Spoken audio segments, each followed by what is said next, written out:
जब तक आत्मा इन चारों दरवाजों धर्म, अर्थ, काम और मोक्ष को समझ नहीं लेती, तब तक आत्मा को बार बार इस मनुष्य रूप में आना ही पड़ेगा।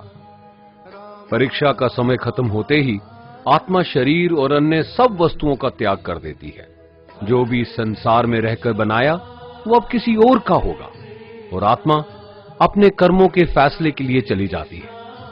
आत्मा के अच्छे बुरे कर्मों का हिसाब होता है। अपने अच्छे कर्मों के लिए आत्मा कुछ वक्त के लिए स्वर्ग और दुष्कर्मों के लिए नरक में चले जाती है। नरक में आत्मा को अपने पापों के अनुकूल सजाएं मिलती हैं, पर सजा खत्म होने के बाद आत्मा को फिर से एक नया शरीर और नया दिमाग मिलता है इस परीक्षा में फिर से बैठने के लिए। और हर परीक्षा में वही सब फिर दोहराया जाएगा, जिंदगी के 4 स्तंभ धर्म, अर्थ, काम और मोक्ष को समझने के लिए। हर जन्म में अपने कई जन्मों के कर्मों के हिसाब से हर आत्मा को कभी अच्छे और कभी बुरे हालातों से जाना पड़ता है। लेकिन जब तक आत्मा परमात्मा के साथ योग को नहीं समझ लेती, वो मुक्ति नहीं पा सकती। भगवत गीता समझाती है कि मनुष्य अपने शरीर, दिमाग या दिल से भगवान को पा सकता है। शरीर द्वारा किए कर्मों के माध्यम से परमात्मा को पाने को कर्म योग कहते हैं। ऐसे कर्म जो परमात्मा की इच्छा से हों और दूसरों के कल्याण के लिए हों।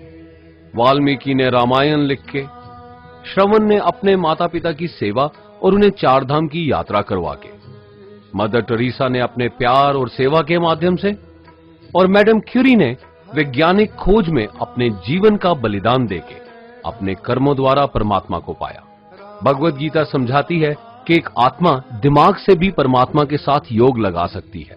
इसे राजा योग कहते हैं, क्योंकि दिमाग या मस्तिष्क सब इंद्रियों का राजा है। एक मनुष्य अपनी आस्था, सांस प्रणाली, आसन, अभ्यास, साधना और तपस्या से परमात्मा को इस योग के रास्ते पा लेता है। इस योग को समझने के लिए हमें अपने अंदर की एनर्जीज यानी चक्रा और कुंडलिनी को समझना पड़ेगा। आत्मा मस्तिष्क से मेडिटेशन या ध्यान लगा के परमात्मा के साथ योग लगा सकती है। शंकराचार्य, स्वामी परमहंस, स्वामी विवेकानंद और उनके जैसे कई योगी इस योग के रास्ते परमात्मा के साथ संधि लगा पाए। परमात्मा भगवत गीता में कहते हैं कि अगर किसी आत्मा को धर्म ना भी समझ आए, योग ना भी समझ आए, पर अगर वो मेरी शरण में आ जाए तो मैं उसके सारे पाप माफ कर देता हूं। परमात्मा को ऐसी दिल की गहराइयों से पुकार के पाने को भक्ति योग कहते हैं। चैतन्य महाप्रभु, मीराबाई और भगवान हनुमान इस योग के सबसे बड़े उदाहरण हैं। लेकिन कभी आत्मा अपने होने का मूल कारण भूल के धर्म का उल्लंघन करे या पाप के रास्ते पे निकल जाए, तो उसे ठीक करने के लिए परमात्मा खुद किसी रूप में पृथ्वी पे जन्म लेते हैं। आइए श्री भगवत गीता, गुरु ग्रंथ साहिब, तुरा, बाइबल, कुरान या ऐसी किसी भी दीनी किताब को पूरा पढ़ के इस जिंदगी के असली मायने समझें और परमात्मा के साथ योग लगाएं।